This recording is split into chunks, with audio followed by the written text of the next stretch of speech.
right, everybody, let's continue here with Battle of the Builders with the top 4. Congratulations, Jesse and Jordan from JH Restorations. Thank you very much. How do you feel being in the top 4? It's unbelievable. It's something we just never expected. So. You have quite an interesting build behind you. Yeah, we do. It started off as an 87 Merkur XR4TI, and then we kind of just built it up into a modern Cosworth clone. So. I love it because it's Sema, it's looking ahead, seeing what we can do and how we can customize things to keep the new generation interested and intrigued. Before we look in detail, tell us about yourself and your shop. My name is Jordan Henke. I've owned JH Restorations with my brother since 2005, so we've been at it quite a bit.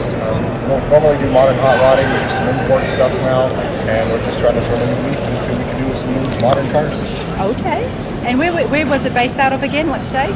Windsor, Ontario, Canada. Canada, that's what I thought. I just wanted you to repeat yourself. No problem.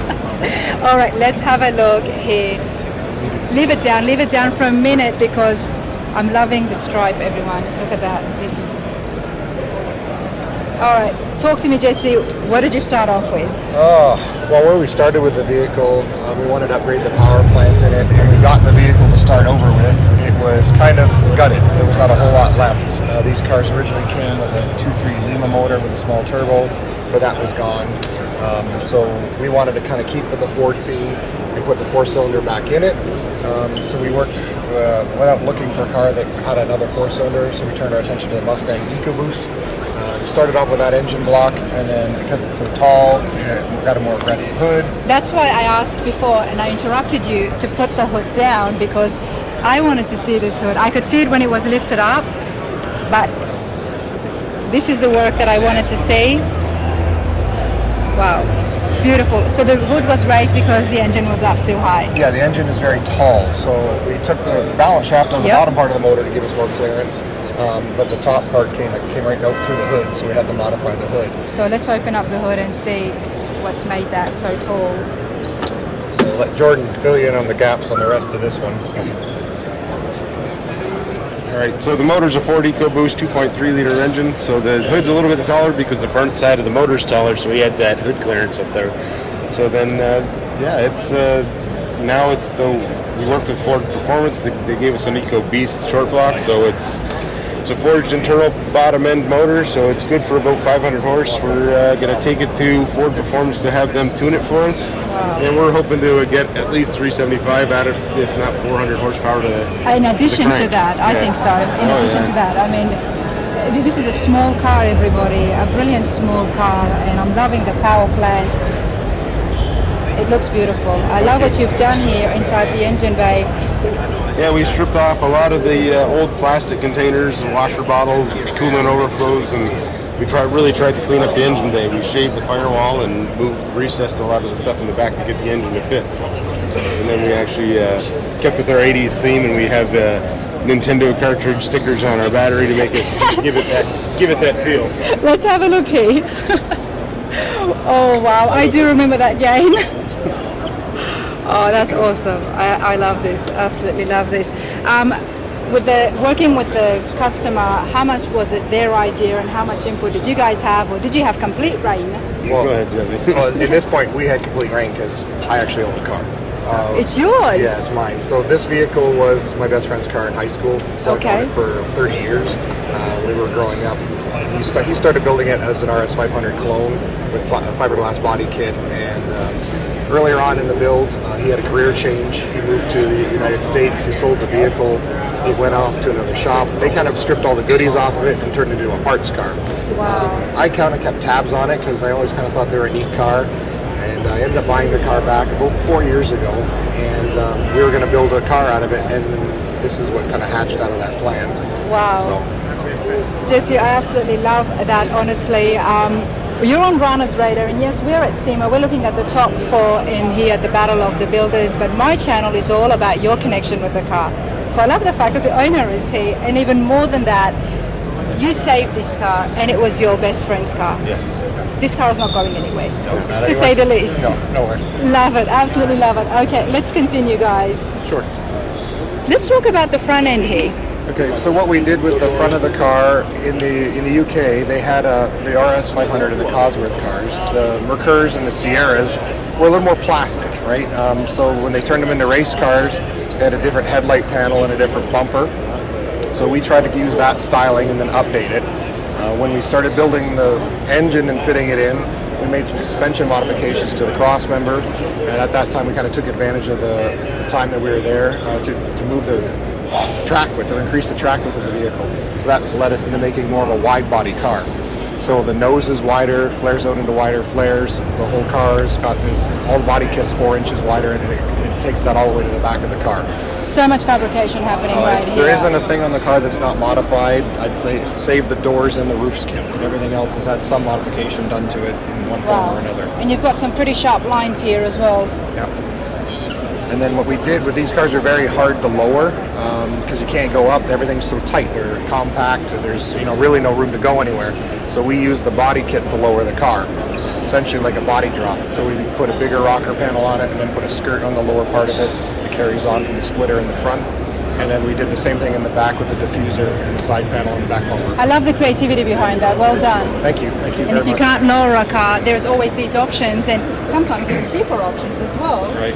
As opposed to putting coilovers and dropping it a few inches. And then we tried to keep a bunch of really cool Ford cues to it. So if you're looking at the stripe right now on the side, what Ford did back in the 60s, early 70s with the Boss and Mach 1 Mustangs, they had a black stripe on the hood that was just a flat black, but then the side stripe becomes reflective. So when you walk by this or you shine light past it, it's a reflective stripe on the bottom of the car. And then the color we chose for it, we looked at using Moonstone Blue, but because this is like 80s hairband, we needed a color that didn't look like an elegant car. So we tried to take some of the metallic out of the Moonstone Blue, and they gave us a color close to this. And then when Ford released this on the new Broncos, we just knew we had to have the Area 51, because everybody's like, Area 51's an enigma, does it really exist? Well, this car is an enigma, nobody really knows what it is. Love it, well done, absolutely love that. This color is very in. This is part of the palette that is very 2023, 2024 even. Right. It's happening, it's in now. That's why the Broncos are using it so much. Yeah, we just tried to bring it up to more modern, like update the lines. Like, if Ford had another chance to build this car again, what would it look like? This is what they would have done. Talk to me about the wheels. We're a North American builder, so we looked at using Rotiform wheels or a BBS wheel to kind of give it that classic look. But I mean, we were born and raised on muscle cars, so these guys, American Racing they're the ones to go to. So we wanted a nice deep dish and an aggressive look. We wanted that sort of muscle car look in a sports compact. So I think it kind of pulled it off a little bit. It gives it a very aggressive stance. Oh, it really does. It really does. Especially sitting right behind the front spoiler there. It looks beautiful. I'm loving the wheels. All right, let's move on over. Okay, who's going to do the honors? Let's see the inside. All right. All right, Jordan, talk to me. Okay, so the interior is pretty much stock in all the parts that are in it, but we wrapped everything in leather and upgraded the carpet to a Daytona Weave blue carpet, and then wrapped everything in leather and gave it that top stitch with the turquoise color to again carry on that 80s theme. And we added in the Recaro center inserts into Focus RS seats, so again modern seats out of a modern Ford that we modified, and then the Halo headrests are actually out of a 80s Fox body Mustang that we split in half and made a mesh insert, so it looks like a mesh insert, but that's actually a metal insert inside there. And we rewrapped the headrest in that same leather. And then we added in that fun Haber steering wheel just because that's also a nod to Ford with their RTR team that they have. So we thought that was this a neat Merkur takes access. me back. This Merkur really takes me back, I mean, I'm not an 80s child, I'm not that old, everybody. But I am from the 90s, and this is just so comfy. Yeah. It's so homey, and you look at it and it's like, it takes you back, brings back memories. I'm going to go on the other side just because I want to have a look at the dash, and I'm thinking to myself, there might be a cassette player in there. No, it's actually a Blaupunk radio that is Bluetooth and USB enabled, that it just looks like an 80s radio. An 80s, okay. Yeah, for sure. So we'll open up the door here. You're fine. Yep. Go ahead. You want me to sit right in? Sure. I would love to sit right in. You can hold this. Sure can. Well, you know what? It has already been judged. Yeah, you're but fine. I'm just going to sit like this here. Okay.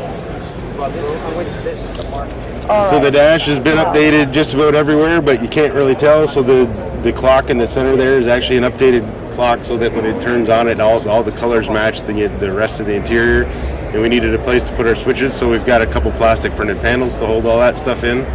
The gauges are rebuilt by Dakota Digital, so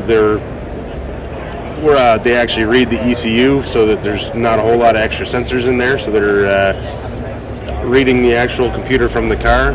And then we added in that visual equalizer underneath the radio, so when the music's playing, we actually have the dancing light bar on there, so it's pretty cool. It's quintessential 80s cars, yeah. Wow, this is you know what I'm loving so much, that here at Sema we're surrounded by so many different builds. Shiny hot rods, we've got 4x4s, it's muscle cars, and then we've got you guys in here as well, and you fit so well because the amount of work, fabrication, and the skills and the ingenuity behind this, it's right up there Sema level. Thank you. As I listen to you, as I'm watching it, and that's why I do these interviews, because so many people would walk by and say, okay, what's so special? But you really need to ask and find out what's going on here and why exactly this is sitting right here at the top floor. Thank you. Well done. Thank you. Thank you very much. Loving it. Look at this. This is why I do my interviews, everybody. You can never judge anything by just reading the name and saying, oh, beautiful. And of course, above you have that quintessential 80s leaking sunroof that I'm leaking sunroof. I'm sure there's a leak in it somewhere, because they never sealed well, but wow, I'm sure yours does not have a leak at all. At this level, with all the work that you guys have done, I don't expect that. Wow, I do want to have a look at the back.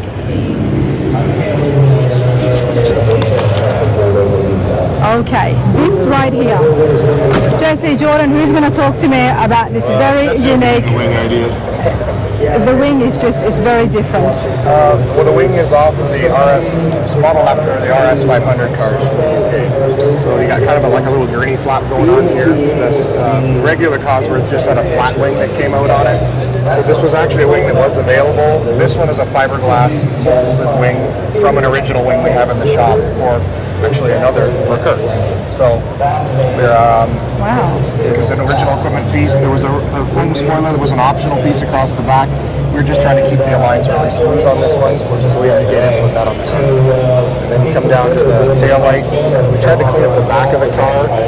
The UK cars had a really wide license plate number on here, and the tail lights were shorter, so we use these off of the next generation Sapphire. So we got a little bit longer tail light on it to kind of close up and really clean up the panel in the back of the car. Wow. Wow. Absolutely love it. Let's move away from the speakers at the front. Sure. How long did the build take, the entire build? We built it over a period of 3.5 years. There's probably a year and a bit build time into it that it took us, because it's my own personal car, and it's when the shop built the car, it kind of got worked on. It never has priority, does it? No, it never does, no. Until like the last 30 seconds when you got loaded on the trailer, but oh wow. No, it went really well. There wasn't really a mad dash at the end. We had a pretty good crew checking off the stuff on the list to get the car ready to go. We just did the decals were the last thing that we put on the vehicle before it got loaded up, and that's what really brought the car to life. So. Well, I appreciate this, and I wish you all the best in that announcement that's going to be happening in a few hours. Thank you very much.